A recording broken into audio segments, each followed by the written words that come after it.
शुरुआत में डुबो कर उसकी जीवा पर ओम लिखते हैं, ताकि वो ओम का जीवन पर उच्चारण कर सके, क्योंकि ओम परमात्मा का सर्वश्रेष्ठ और निज नाम होता है। बाकी तो अनेकों नाम है, लेकिन मुख्य और निज नाम वो है ओम, और ओम का जीवन में बहुत ही महत्व होता है। ये नामकरण संस्कार है। नामकरण में कोई विचित्र नाम न रखकर हमेशा सुंदर, सार्थक, सरल शब्दों में नाम रखें, जिसका कोई अर्थ होना चाहिए, जिससे उसे समाजन में, मित्रों में आदर मिले, प्रेरणा मिले, वो खुद भी नाम से प्रेरित हो जाए, प्रेरक हो जाए, ऐसे नाम रखना चाहिए। ये निष्क्रमण होता है, इसमें पहली बार घर से बाहर निकालते प्रकृति से मिलाप के लिए। तो प्रातः के समय जो सूर्य दर्शन करवाते हैं, रात्रि के समय चंद्र दर्शन करवाते हैं, 3 या 4 माह के अंदर। ये सब कुछ हमारी है ना, जनरेशन भूल गई है ये सब। ये अन्नप्राशन संस्कार होता है, जो फिडल का लोग अन्नप्राशन में पहली बार भोजन कराया जाता है। तो 6 महीने के बाद घी, शहद, दही आदि मिश्रण करके फिर पौष्टिक आहार खिलाना चाहिए, जिससे वह तेजस्वी और ओजस्वी बन सके।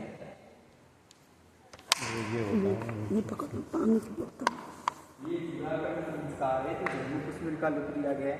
चूड़ाकर्म संस्कार जो गर्भ शिशु के जो मलिन बाल होते हैं, जो उस मस्तिष्क की रक्षा कर रहे होते हैं, लेकिन कुछ समय बाद भारीपन का भी कार्य करने लग जाते हैं, इसलिए इन बालों को काटना अति आवश्यक होता है, जिसे मुंडन संस्कार भी कहते हैं।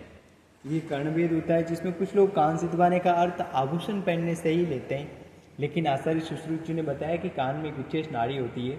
अगर उस स्थान पर जो वैद्य होते हैं उनको पता होता है, उनके द्वारा अगर कान में छेद किया जाए तो हर्निया नामक रोग आजीवन भर नहीं होता, और ऐसी कई प्रकार की और भी बीमारियां नहीं होती, ऐसा बताया उन्होंने।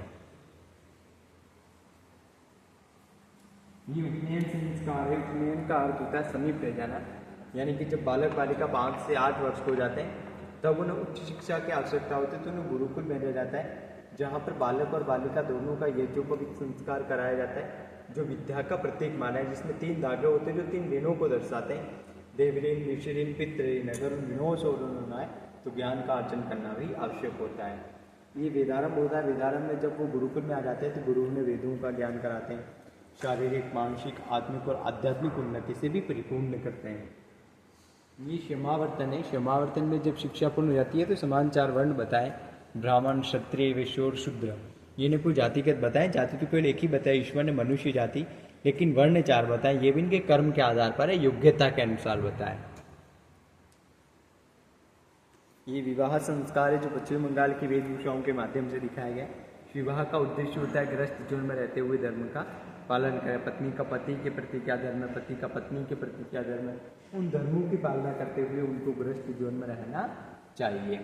ये वानप्रस्थ में जब व्यक्ति को अपने लिए नहीं करके कुछ दूसरों के प्रति कार्य करने की बारी आती है, तब वो वन में चले जाते हैं, वन में रहने वाले बालकों को शिक्षा देते हैं, वहीं एक छोटा सा गुरुकुल बना लेते हैं, वही वानप्रस्थ संस्कार कहलाता है। फिर संन्यास में वो मोह माया सभी को त्याग कर केवल ईश्वर की उपासना और विश्व कल्याण हेतु कार्य करते हैं, मानव कल्याण हेतु। ये अंत्येष्टि संस्कार है, जो किसी की मृत्यु हो जाती है तो अपने वैदिक संस्कृति में उसका दाह संस्कार करना उचित माना है। वो महिला बताया कि जो कहते थे कि महिलाएं तो दाह संस्कार पर नहीं जाती है, लेकिन स्वामी दयानंद जी ने बताया कि ऐसा किसी ग्रंथ में भी नहीं लिखा गया कि महिलाएं नहीं जाती है। महिलाओं का भी अधिकार होता है, लेकिन माना है कुछ महिलाओं का हृदय क्या होता है, काफ़ी कोमल होता है।